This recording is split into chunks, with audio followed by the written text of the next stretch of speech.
There was a time in history where American cars had excessive chrome features and peculiar attributes that many now consider useless. Things such as outfitted passenger ashtrays and faux convertible tops were part of the absurd charm that defined American cars. In this video, we will go over the 10 most peculiar features of classic American cars. 1. Seat lighters and ashtrays. In America, the golden age of motoring also led to the rise of smoking in cars. In the 1950s and 1980s, lighters and ashtrays were a universal accessory with every car. And not limited to the front, the back passengers also had access to their own personal ashtrays located in the front of the chairs, armrests, or even the doors. Ashtrays and lighters were considered luxury items reserved for high-end automobiles. The dashboard lighter was like an era icon. Push it in and wait for the click, and out pops an iconic red-hot coil. Giving every passenger built-in places to flick ashes of cigarettes today sounds utterly absurd in the face of smoke-free zones and vape chargers. In retrospect, these features of ashtrays and cigarette lighters were viewed as luxury additions to airplanes. Now, these attributes serve more as a time capsule than necessary tech specs. 2. Bench seats instead of buckets. These bench front seats allowed families to fit 3 adults across the front row, 4 if you really squeezed, giving another extra seat in the car, which was a win for everyone. On special occasions, the couples were able to slide handy comfortably into each other to enjoy the view right beside one another, and no one needed to be squished. And of course, every traveler relishes the thought of dozing off, sprawled on the expansive front bench on endless journeys. There was also a simplicity to them. No center console, no armrest dividers, no molded cushions, just one big, continuous seat, like a rolling sofa. They made cars feel open and airy, and in the era when cars didn't have airbags or consoles, it was easy to slide to the front or back. Bench seats are almost extinct nowadays. These days, they have lost traction due to safety regulations, comfort of bucket seats, and the tech-fueled center console. In our world today, cup holders and climate control are a necessity to have in the middle. However, the era of bench seats, which seats is truly captivating, even romantic, was warm-hearted and incredibly kind. 3. Landau roofs. If you ever come by a car that appears to have a vinyl hat on, then you have come by a Landau roof. This fashion trend was very popular in the 60s and 70s as it put a fake convertible top on hard-roof cars, which had textured vinyl with trim. The nonsensical addition sought to enhance the style of cars, but did not do anything functional. The aim was to make the car look elegant and prestigious. Initially, the Landau roof had a historical connection to horse-drawn carriages, where a fabric top could be folded down. However, by the time it reached classic Cadillacs and Lincolns, it had become purely decorative. It screamed status, class, and perhaps a hint of middle-aged ostentatiousness. Depending on how daring you were feeling, you could get them in padded white, crushed velvet, or even snakeskin patterns. These were most notably used on personal luxury coupes, where looks overshadowed practicality. The fact that it added weight or peeled over time did not matter. To many, the Landau roof was the pinnacle of automotive design. These days, people have swapped out or retrofitted trim pieces for vehicles built with Landau roofs. Looking back, Landau roofs were the automotive equivalent of wearing a tuxedo to pump gas. They looked classy in theory, but pretty absurd in practice. 4. Hideaway headlights. Even if everything back in the day had to achieve a streamlined and clean look, appendage headlights were the ultimate flex. They were pop-up pieces of tech that had their own life until the user activated them and pressed a button, at which point they would be raised or flipped into view. This action was completed with a whirring sound, not too dissimilar from a robotic voice giving two thumbs up accompanied by a metallic bling, like something straight out of a cartoon.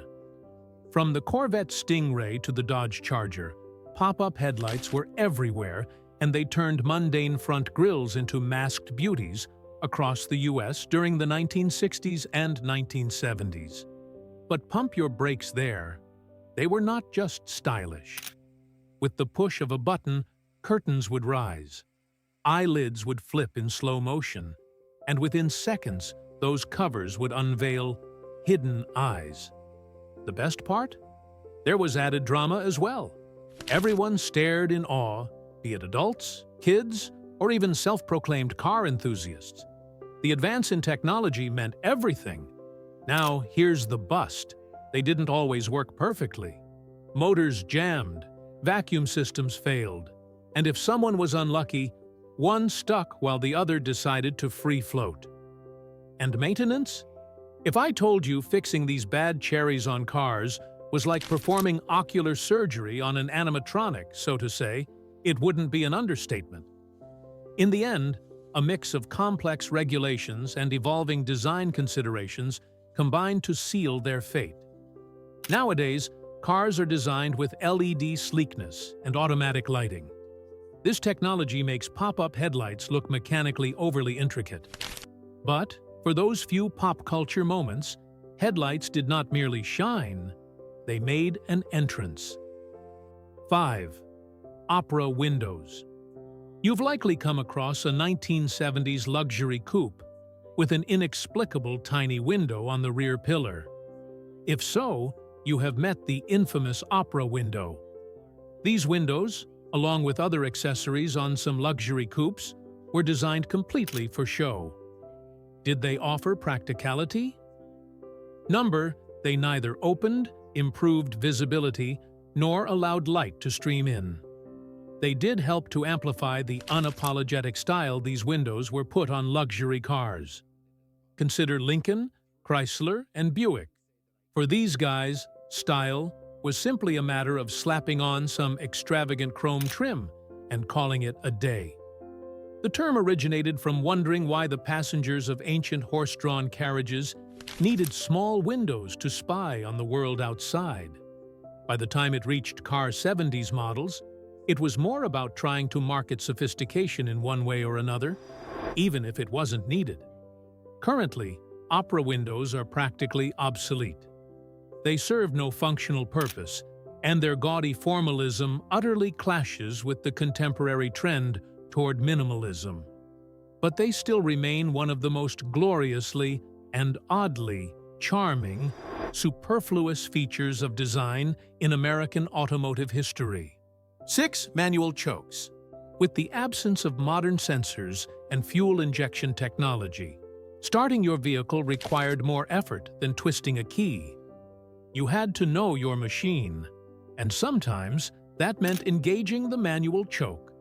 Chokes were a common feature in classic American cars, where the choke was a knob and lever that modified the air-fuel ratio to make starting the engine, especially on cold mornings, easier. To richen the mixture, drivers would pull out the choke, and after the engine warmed up, they would push it back in. If this process was done incorrectly, the car could sputter, stall, or flood itself with unburnt fuel. Combining all these factors, starting a car in the 20th century was an art that required great precision, endurance, and mechanical intuition. Mechanical intuition these days is something people will most likely search up on the web before using it. No one cared much about it at that time because it was just part of a driving ceremony, an elegant choreograph performed between your hands and the engine. Reflecting on the memories, now it seems like using agricultural machines due to modern vehicles' button starts and fuel meters managed by computers. It also meant that if you let your car to a friend, they would go on an adventure of sorts. Here's the deal. Pull the choke out halfway. Start the engine. Wait 30 seconds. Then ease it back in, slowly. Now, Outside of circles of vintage cars and carbureted bikes, manual chokes are practically non-existent. Yet, they serve as a backhanded benchmark for us to see how much progress we've made as a society. 7. Horn rings instead of horn buttons. In the past, well before airbags and multifunctional steering wheels, vehicles had a feature known as the horn ring, which was a shiny chrome-plated loop that either fully or halfway wrapped around the steering wheel hub. Instead of pressing the wheel's center like one would do now and in modern vehicles, to honk you gently tapped or squeezed the ring. Was it elegant? Perhaps. But practical? Not particularly. American cars between the 1940s and early 1960s utilized horn rings extensively. They served a purpose and enhanced the aesthetics of the vehicle's steering wheel.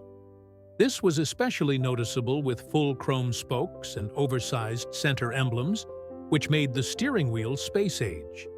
The idea behind their purpose was that a driver could honk a car's horn while turning the steering wheel without taking their hands off the wheel. Clever idea, rather stupid execution. And the result? They were very unreliable. Once a driver sets out to use the car's steering ring, it either gets stuck, leaving the driver honking defiantly at innocent pedestrians, or worse, being unresponsive entirely. And they surely didn't age well, chroming peeling, connections corroding, and the repairs. Let's just say, a great deal of hassle. Ultimately, horn rings were phased out in favor of more straightforward and user-friendly horn buttons, particularly as airbags and other controls began to be integrated into the steering wheel. Still, they remain nostalgic. They are from an era when even a simple honk came with a bit of pizzazz, and perhaps a tad too much chrome. 8. Column shifters. It wasn't long ago when the gear shifting mechanism situated on a car steering wheel was a common practice, and it made every motorist feel like they were operating a heavy industrial machine. Column shifters were located at the 12 o'clock position behind the wheel on the right-hand side and employed a long, thin stick to select the various gears. Drive meant pulling down, reverse meant pushing up, and with some effort, you could slot through the gears like stirring a ladle in a pot. They were most common in full-size sedans and pickups from the 40s through the 70s because they created additional room in the cabin for, you guessed it, bench seats. No center console meant no gear lever between your legs, which made space for extra passengers, shopping bags, or even a whole container of fried chicken. Yet, as cars began emphasizing performance, the column shifter quickly became outdated. Drivers wanted quicker, sportier gear changes. Transmission systems got smarter. Floor shifters became the norm, and safety regulations advanced. Before long, column shifters disappeared from most vehicles. Today, you'll mostly spot them in vintage car shows, old movies, or your grandpa's garage. Some trucks still use them for practical reasons, but overall, they're a quirky, functional relic of the past. Strange by today's standards, but charming in their own industrial way. 9 dashboards with digital displays from the 80s. The 1980s were a sci-fi dream for automakers. American manufacturers were hopeful for a futuristic tomorrow, and they tried to deliver that through glowing orange and green screens right inside your dashboard. Cars like the Oldsmobile and Buick weren't just vehicles anymore. They were spaceships on wheels. Fuel gauges became animated bars. Speedometers morphed into blocky digital numbers. Some even had voice alerts and computerized trip monitors. Driving felt like piloting your very own starship through suburbia. But this wave of futuristic flair faded quickly. The tech was glitchy, hard to read in sunlight, and almost impossible to repair. Replacement parts were expensive and scarce. Drivers got tired of the novelty and the constant malfunctions. By the 1990s, Digital dashboards had all but vanished, until they returned decades later, this time with purpose. Modern versions are functional, sleek, and customizable. But those early attempts, a bit of a joke. Gaudy? Definitely. Useful? Barely. Nostalgic? Absolutely. Like a VHS tape of your favorite show. Technically terrible, but full of charm. 10. Fake wood panels, especially on wagons. The vehicle that most people remember slapping fake wood paneling was the Ford Country Cruiser Country Squire and the Chrysler Town & Country, giving us elementary, middle, and high school memories.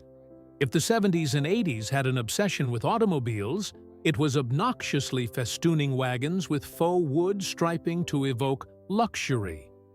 American wagons sported their faux timber like rolling cabins en route to suburbia. The intention was to give the car a classic or sophisticated look, based loosely on the early wood-bodied vehicles, or woodies. But by the time it hit mass production, it was plastic. Lots and lots of plastic. Usually with grainy, sticker-like prints that were more reminiscent of real lumber than wood. Some models even went further. Trim on the sides, tailgate, windows, dashboard, all faux wood. It was an overwhelming aesthetic choice that yelled, "Family man, we like road trips, and we have a fondue set." For some time, that did the trick. Wood paneling was everywhere. But trends change. Eventually, the faux wood began to feel like try-hard, kitschy, and full-on cheap. It faded. It peeled. And let's be honest, it never tricked anyone. Now more of a punchline than a selling point, there is still something charming about a massive wagon with fake wood on the side. It might be absurd now, but at the time, it was peak driveway status. The past may seem strange to some of us now. Everyone had different reasons to smile or think about some of these features. From voice alert dashboards to vinyl roofs, these features made headlines for sure. They surely gave designs and carpenters space to stretch their imagination, even if it sparked accompanied laughter. Don't forget to tell us your favorite bizarre yet favorite feature down below. And if you enjoyed this ride with us, consider liking and subscribing.